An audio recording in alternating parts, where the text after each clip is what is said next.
So it seems that President Xi Jinping of China knew about the Wuhan coronavirus weeks before he did anything about it. Maybe he was busy with more important things than human life. Maybe he had a crossword to finish. Who knows? Let's not rush to judgment. As most people know by now, the Chinese Communist Party has infected the world with a deadly virus, the Wuhan coronavirus, which has killed thousands of people and caused unprecedented worldwide panic and lockdown that will likely devastate the global economy.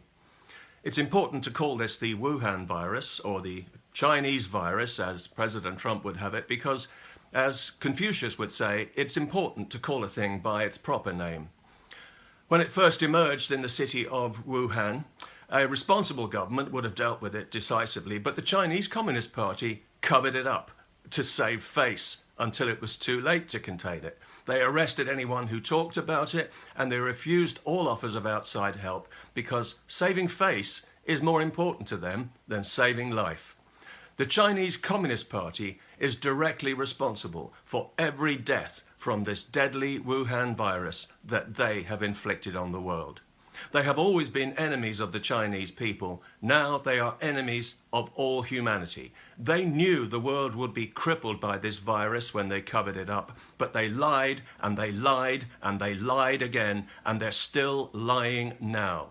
And despite the best efforts of the fake news media and the corrupt World Health Organization to shield them from blame, the whole world can see what these people have done, how irresponsible and how dishonest they have been, and they have lost face. Oh, have they ever? But more importantly, thanks to them, China has lost face.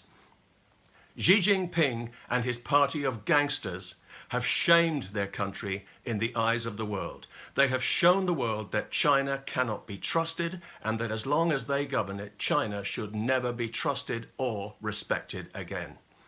By the way, I fully expect YouTube to remove this video because Google, which owns YouTube, wants access to the Chinese market. So they do what they're told by the Chinese Communist Party, which approaches every problem with a heavy, blunt instrument. It's so 20th century. A political dinosaur well past its extinction date. In the 70 years these people have been in power, they've destroyed much of China's ancient heritage and tried to force the Chinese people to forget who they really are.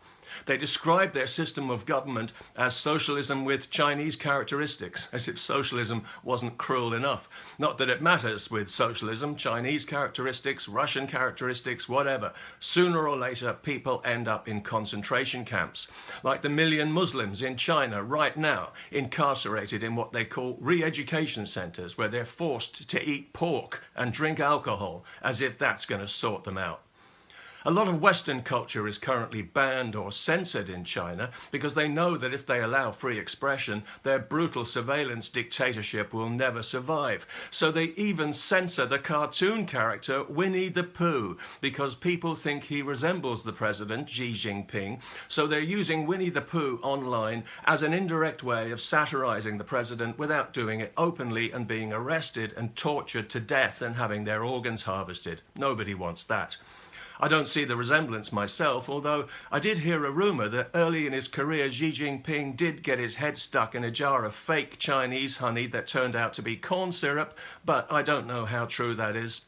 One thing I do know is that Xi Jinping is so insecure and paranoid about being likened to a cartoon character that he has overreacted and drawn worldwide attention to it. You just know that every state visit from now on, Winnie the Pooh will be front and centre. Banners, cartoons, blimps, you name it, in open, contemptuous mockery of him and his corrupt, cowardly, disgusting government that has shamed their country in the eyes of the world. This is such a blunder and a further loss of face on the part of the incompetent Xi Jinping that by his own brutal standards, he really should have himself shot.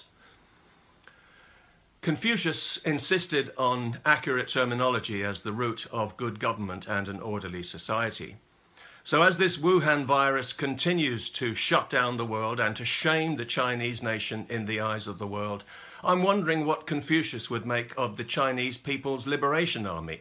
I reckon he'd be wondering when the Chinese People's Liberation Army are going to live up to their name and liberate the Chinese people instead of standing around with their thumbs up their arses waiting for their noodles. Either that or change its name to the more accurate Government of Shame Preservation Army, and then at least poor old Confucius might rest easy.